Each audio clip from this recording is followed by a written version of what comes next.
to me. Oh, thank you so much for joining us. I'm so excited, Isis. I have been looking forward to this interview the longest time. Yes.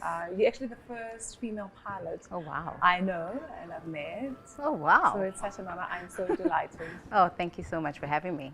Now, I'd like us to start from way back, you know. How did you always wanted to become a pilot? Yes, I did actually, from the age of 13. So in the past, I was a tomboy. I used to play Need for Speed, Tomb Raider, and was Flight Simulator. So during school holidays, I had nowhere to be. So that's all I did. I played Flight Simulator. So thereafter, when I was in grade 9, it was time to select subjects. And I didn't know what subjects to take. So thereafter, on SABC News, they mentioned that there's a shortage of female pilots in the industry. And I was like, hey, I've been playing Flight Simulator for quite some time. Why not just do it? Become a pilot. Let me bridge that gap. Well, I must tell you, I'm very scared of heights. And I've always wondered, you know, that clearly there's no future for me there. You know, anything that has to do with heights and beautiful plants, it's just not for me. And I know that the view from you know, from an airplane looking out the window is absolutely spectacular. That's why we all want window seats. I always want a window seat. Even when I'm traveling with my husband, I'm just like, no, I'm still taking the window seat. I want to know, what is it like to be on that seat and you're flying and you see the whole like view from your seat? I literally, there's times where I'm sitting, because there's a long period where you, after takeoff, you take off and then you land the aircraft. There's times where you hand fly the aircraft, but there's times where you just switch on the autopilot. So when you switch on the autopilot, that's when you get time to read a book or whatever, and there's times I just look out the book. Yes. You get time to read the book, you get time to be on your iPad, whatever you get time to do. So I take a moment and I look outside, I look how high I am. So my aircraft flies to 30,000 feet. That's where it's certified to fly. And how long have you been flying it? I've been flying it for 3 years. Oh, wow. Okay. You must love it. I love it. She's a beauty of an aircraft. She's the best turboprop aircraft, from my opinion, single turboprop aircraft. And I love flying her. Every time, like I say, when I take off, it's the best feeling. I know people don't like that sinking feeling, but for me, it's the best. And landing, because landing is such a challenging thing to do. So when I land, it makes me feel like, you know what, I've done something great, because I've brought people back safely to their destination. I mean, I remember on a couple of flights, well, it hasn't happened in a long time, where especially with long flights, like when we land, like the whole flight would start clapping for the pilot. And until they do a bad landing. And the problem is that they need to understand that there's smooth landings, which are good. It's a show-off landing. But an actual proper good landing is a hard landing, because the aircraft needs to sit on the ground, because the wings are made to fly. So you need to get it on the ground. So it'd be nice for people to clap also when you get a hard landing, but people are scared of it. Like, then there's turbulent flights where it gets complicated. Then you need to understand that the pilot is doing his best, because there's crosswind, the aircraft is doing what it needs to do to be on the ground. So oh my God, you know, you've just taught me something, because whenever we get a smooth landing and people start clapping, I was like, how smooth was that? You know, there was no wind that day, so it was perfect conditions. It's actually very interesting to know. I didn't know that. Wow. So tell me, what training did you have to go through in order to become a pilot and be where you are? But I would like to actually first take it back to how I actually got there. So after high school, obviously, my parents didn't have money to actually sponsor me to fly. So I actually took a unexpected gap year after high school, a full year. I ended up working at telecommunications. So I was calling people to sell a contract. Oh God, okay. Because I didn't have anything to do. So after that year, thereafter, my mom was like, okay, in 2012, February, my mom was like, okay, let me pay for you for your first flight. And I took my first flight, and there was the most amazing flight. It was before sunset, because when you start flying, you're not allowed to fly at night. You're not licensed to, so it was just before sunset at summertime, and it started drizzling, and it was so beautiful. So thereafter, my mom was like, then I flight for a few hours, and then my mom was like, no, I'm sorry, I do not have funds to help you carry on. So it is quite expensive. It is expensive. It is an expensive career to follow. And then I was like, you know what, instead of going back home and sitting, because I was sitting for a year at home, I was like, no, let me go to the school and ask them to go work as a secretary. Then I stayed at the school, and I worked as a secretary, helping people fill out the forms and register to go fly. And thereafter, one day, no flights, nobody's coming in. I was on Facebook, and there was an advert that said opportunity of a lifetime. And I was like, okay. I clicked and they said, send your CV. I sent my CV and I went through 3 interviews. And after the interviews, I was the selected candidate to be sponsored for my full airline transport pilot license. Oh, wow. Yes. Wow. So it's my commercial pilot license and my subjects, but I just need to get my hours to obtain my airline transport pilot license. I have to tell you, that impresses me so much, because a lot of times when people are dreaming of a certain career or something, be it a business or being, I don't know, part of a certain organization, they need to understand that opportunities come to those who actually go out there and look for them, you know, and that you have to start somewhere. I mean, you went off and worked as a secretary, and these opportunities came when you were watching on Facebook. That's what I tell a lot of my, the people that DM me. A lot of people come to me and they ask me, how do I become a pilot? I'm like, I spent a full year Googling. Google was my best friend. So even if you are on Facebook, even if you're on Instagram, if you're on LinkedIn, continue searching, never stop searching for opportunities, because one day God is going to be like, okay, here's an opportunity for you to apply, and do apply and go out for it. And actually before then, during that gap year, I tried to apply for the Air Force. So I went through the process of going through the Air Force, the training. I went for a week boot camp. There were 3, we were separated, at the end we were separated into 3 groups, and I was in the middle group where you're good, but you're not the selected, you're only selecting 7. So that showed me that, you know what, go for it. Even if you get a no, it's fine. Regroup, rethink, re-strategize, and come back. And there I got my sponsorship. I have to tell you, there's something I really admire about, obviously you're younger than me, a lot younger than me, you know, you make me so old right now. But I like the fact that you guys use everything that's available to you in terms of information. I've told the story so many times, and that's probably because, you know, the girl impressed me so much. There's a young girl I've befriended, you know, she's like a little sister just like you. I met her in Milan during Fashion Week, you know, and she's from Pretoria, which is where I come from. And I remember looking at her and saying, what are you doing here? Like, because she was so tiny and she's thin and she's tall and she's really gorgeous. And she said, I'm here for Fashion Week. And I asked her, how did you, you know, become a model? And she says to me, and I was so impressed by her story. She said to me that she's always wanted to become a high fashion model. You know, she's been a model at home, she's done Joburg, she's done Cape Town. She was tired. And I said, so, and what did you do?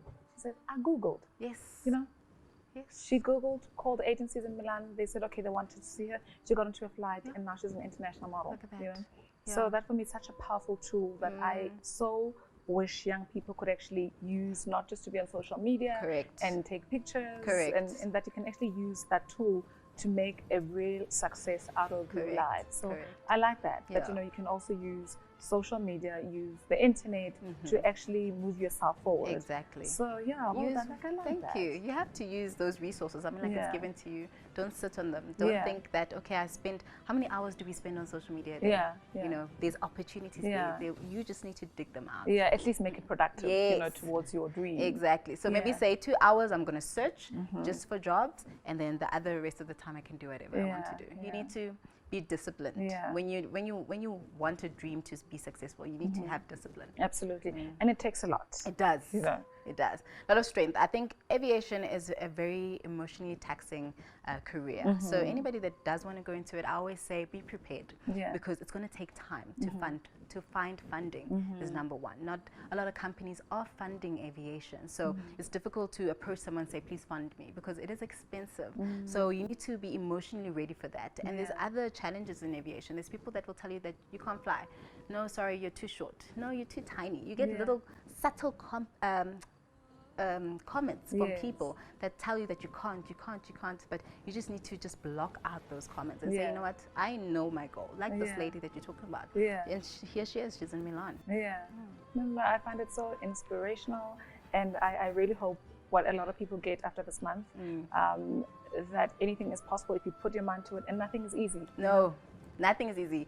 People need to stop that mentality. Especially, I see it with I know I'm young, but the younger generation behind me, the generation behind me, they want everything to be given to them, and you need to understand that you have to work hard, because at the end of the day, there's a sense of accomplishment when you finally strive for what you want. The other backstory is that once I finished my training, I was actually supposed to explain that, is that so once I got sponsored by the company, I went for training, and it took me 15 months. The reason why it took me 15 months is because I was determined. I had a goal. I was like, okay, I'm here. I've got the money. Well, it doesn't really matter how long it takes you. It's just a matter of would you finish. So the challenges in aviation is money and hours, flight hours. So it's a matter of, okay, I've got the funds. So finish your exams. Finish the training that you need to do. We ended up going to another airfield so that I can finish my my flight training so that I can test. Or else I would have sat, and because the aircraft, sometimes the aircraft is in maintenance and you can't fly for that particular day. So you need to find a way. Instead of writing exams in Port Alfred, because that's where I went for training, I went to Port Alfred. Instead of writing exams in Port Alfred, I took a bus, Greyhound, and I traveled back to Johannesburg to write my exams. I'm like, I'm here to write my exams and finish. Then go back, then I finished, then I tested, and then I graduated with my commercial pilot's license. So even with obstacles in the way, you need to maneuver around them and say, okay, I see you, what's plan B? Move to plan B. But I wanted to find out about your qualifications, you know, your credentials, you know, where are you? I currently have my commercial pilot's license, but I currently have over 1,500 hours, which actually qualifies me for my airline transport pilot license, but I do not have enough night time. So I'm still gaining up my night time. As soon as I get my night time, I will get my airline transport pilot license. So there's different hours. So with you've got your private pilot license, which is your first license, then you've got your commercial, then you've got your airline transport pilot license. So it's just a matter of how many hours do you have, and do you have night time, do you have twin time, so are you flying a twin engine, are you flying a single engine, do you have PIC, which is the pilot in command, or are you flying as a co-pilot? You know, there's a lot of variants and a lot of things that can that you need to get certain hours. So I'm almost close to getting my airline transport pilot license. That sounds very exciting. I'm excited for you. Thank you. And tell me, where is your favorite destination? Ooh, favorite destination to fly to. Well, my favorite destination, hopefully one day, will be Bora Bora, so that I can skydive at Bora Bora. But my favorite destination to fly to, well, the recent ones that I've been flying to Cape Town. I've been flying around South Africa. I've flown to Tanzania, which was absolutely beautiful. So Zambia, Africa is beautiful. Different from South Africa. It humbles you as a person that, wow, South Africa has done good for itself, but it's good to travel because you get to see and just open your mind and be broad about what other countries are going through. Yes, you know what I always say, especially to young people, that before you get yourself in debt and buying a car, and get yourself a passport. Best advice. Visit 1 or 2 countries, then make decisions that will impact your life. Correct. I know that it's not everyone that's able to do that. Some of us did it a little bit later in life, but it changes the way that you see the world and your opportunity. You actually start seeing yourself as a part of the whole world. Exactly. And not just a person that comes from a particular place. Correct. You don't see only your situation, but you see everybody working as one. That's where you see the whole thing of working as one in the world. No, I'm so excited, and I want to find out, what are your future plans? What would you like to see for yourself in the industry? Definitely having my airline transport pilot license, because that will open opportunities to get flying bigger aircrafts. Definitely flying bigger aircraft such as the Boeing. Boeing is my favorite aircraft. Or privately, which is the Bombardier aircraft, which I love. So which you're flying right now? I'm flying the Pilatus. The Pilatus, yes. Not the Bombardier. Not yet, of course. Not yet. Not yet. Hopefully soon. That's my dream. And obviously bridging the gap. I've seen there's a gap in aviation. There's people that are still studying, and there's people that don't know aviation, but we're educating them. But even though we're educating them, there's still a gap in aviation, because there's people that don't have the hours. People don't have funding. So I want to help those that need funding, that are currently stuck. So I'm hoping that one day I'll be able to help those who are currently stuck, who just need just a little bit of help to move forward in the aviation industry. Would you say that's the biggest hurdle? It is. There's hurdles. The biggest hurdle in aviation is finances and hours. The moment you get your hours, you can go anywhere. But the other hurdle is because of the type of license that you have.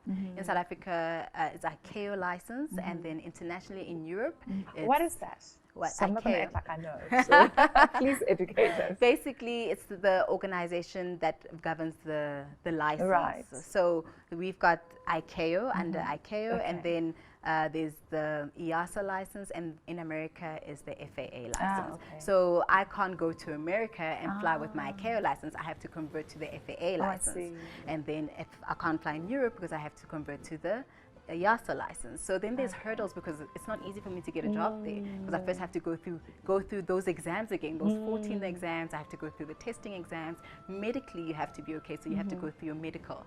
So with an ICAO license, I can only find a job that wants me to have an ICAO license, unless that company pays for you to get your FAA, to transition to an FAA license. So there's a lot of gaps in aviation, and hopefully finding a way to close a little bit those gaps to make opportunities for South Africans, I think would be great and a good accomplishment. But I must tell you, there is something that is comforting about everything that you guys have to go through, because it sort of gives us some level of comfort that we're in safe hands. Yes, you are. You are in safe hands. Indeed. So we're kind of confident that they went through a lot. Yes, it's a big hurdle. You're this young, beautiful woman is just recently married, and you're flying all over. How do you balance that? And I like asking this question because a lot of people feel guilty if they put their careers first. They think, okay, I've got my family. So how do you find, the time to, to balance? Well, lucky for us, my husband and I, we were together for 9 years, and now married for 10 months. So he's been with me through the challenges. He's seen the challenges of how to be a pilot, what it is to be a career woman. So I'm happy that he understands it, and it's not a matter of, oh, I just met you yesterday and, oh, no, sorry, your career is not important. This is what I want you to do. I want you to be a housewife. So he understands it, and when I travel, so he knows that sometimes I'm away for a week. There's times I'm away for like a week and a half. It's a very long time. So now being married is a big transition, because now you're living together, and now it's a matter of, okay, are you okay? You still communicate with each other through WhatsApp. There's technology now, so you don't feel like you're far apart from each other as in the past. So we try and balance it in the sense of, we're adventurous, so we like going out, and we're also part-time content creators. So we have a YouTube channel. Wonderful. Oh, wonderful. And we'll put it down on the description on the description below. Thank you. So what we do with that channel, what helps us with that channel is that we reconnect. That's where we reconnect. That's where we have fun, because it's an opportunity for us to go out. Because we're adventurous. We're like, okay, let's go bungee jump. Let's go and be on quad bikes. Let's go do something. And that's what reconnects our relationship, because there's a bond there. So it's not really bad when we're far apart from each other, because then when we come back together, it's amazing. No, that's lovely. Now, what would you say to young women who are watching this interview, who want to be in your industry, they dream of being pilots, and they don't know where to start? I know you get a lot of them DMing you. Yes. I know I talk about Google a lot, because it sounds simple, but it is effective. It is. So for somebody that's watching this and saying, it is my dream to become a pilot, and I specifically chose you as a young person, to do this interview, because I wanted young women out there to also, because I've been speaking to a lot of older women who are my age. But amazing. Full of wisdom. So I really wanted them to hear from somebody who's really young and who's really reached their goals. I know that you've got so much more that you want for yourself, but somebody that's watching you and saying, one day I want to be like her. What would you advise? What would your advice be to them? Okay, my advice would be basically go after your dreams. Don't try and let everybody do things for you. You do it. Stand up, stand your ground. Know who you are as a person. Know your challenges. In aviation, there's 4 forces that acts on an aircraft. It's lift, which is upwards, weight, thrust forward, and then drag at the back. So for me, how I translate it to real life scenario is like, lift is for me is God. I pray. I'm a woman of prayer. I believe in God, and I say, Lord, you direct me, your will be done. So that's my lift. My thrust is who I am. I know where I want to be. What's propelling me forward? I need to basically look at my goals and say, okay, write them down. Because sometimes writing, in the past I never used to write things down. Now I realize the power of writing things down, because then you're speaking it into existence. So you need to write your goals down, head for your goals, and do it. Because with God, with your lift, then with thrust, there's flight. Okay? I love that. Then there's weight. Weight is basically the things that are weighing you down in life, whether it be people or whatever it may be. It's dragging you down. You can't really help what it is, because it's gravity. And they'll always be there. They'll always be there. Gravity is something that is normal. It happens. It's real life. It's science. Things that weigh you down. You can't really do much about it, but you need to just pray about it, because then opposites. Then you've got drag. So drag are things that you can't resist, such as your hours. You want to go that direction, but your hours are pushing you back because you can't get your next goal. So basically, I know there's hours. I still need 100 hours. I need my nighttime hours to get my ATP, but I'm going to get my ATP no matter what. I know my hours are dragging me back, but I'm going to get But there. you're going forward. So figure out what your plan is. And I've got a very interesting quote that I love. Says, aerodynamically, a bumblebee is not supposed to fly, right? Because of its weight. But it goes on flying anyway, because it doesn't know that. Oh, wow. So even if you've got all these other things that are weighing you down, or whatever, that you say, no, you're too short. Don't tell yourself you're too short. You're speaking into existence. No, I can do it. I'm tall enough, because in the aircraft, if you're short, you can now lift up the seat. Like a car, you can lift up the seat. There are certain cars that you can lift up the seat, and then you can push the aircraft back. Yes, your feet are short, but you can push the seat forward. And then if you can't see, because some people are like, no, I heard that in the past you can't be a pilot because you can't wear glasses. No. Think about the information. Research the information now. What are the new laws now that are governing aviation? You can wear glasses now. You can become a pilot. Finances, don't let finances pull you back. No. It's research, even if it takes you time. I have written sponsorships to so many people, and I've had so many no's. But I sulk, and I'm like, okay, I'm sad right now. It's fine. I need to grieve. People need to grieve. If you've heard a no before, you need to accept that no. Go through it. Go through the emotions. Once you're done with the emotions, get up again. Be like, okay, plan B. So don't only depend on one company to sponsor you. Have 10 companies that say, okay, I'm going to try you, I'm going to try you. Because last year I applied to so many companies. And at the end of the day, you are so drained because you heard so many no's. And, and I'm like, okay, it's fine. I like what you just said, because I know exactly what that feels like. When you run your own business, you're forever working on proposals. Exactly. And they're forever being rejected. But because of you're consistent and you're persistent. Correct. And you know what you want, somebody out there will hear you. Someone that God has given to hear you will be but there. Then you have to be ready. You have to be. You have to be. And again, don't look at your past. I think it's very important for us to stop looking at our past, because that's what also weighs us down. Look into the future. Look at your goals, what you want to do, where you want to be. Have that 5-year plan. In interviews, when they ask you, what's your 5-year plan? What's your 10-year plan? Have that before you interview, so that you are prepared. Don't have it only because the interview is going to ask you that. Exactly. Have it before then, so that you know that, this is my goal. Okay, it's 2020. Everybody had plans for 2020. It's fine. They're delayed. They never stopped. Keep looking forward. That's so true. I'll tell you what my wish is from here. Is to be on a flight. With you, with the captain. And when we land, I'm like, I know her. I know her. That is my wish. And I'm so excited for you, and I'm very happy for you. I can see how passionate you are. I love passionate people because I do things that I love, that I'm really passionate about. I live my life passionately in everything that I do.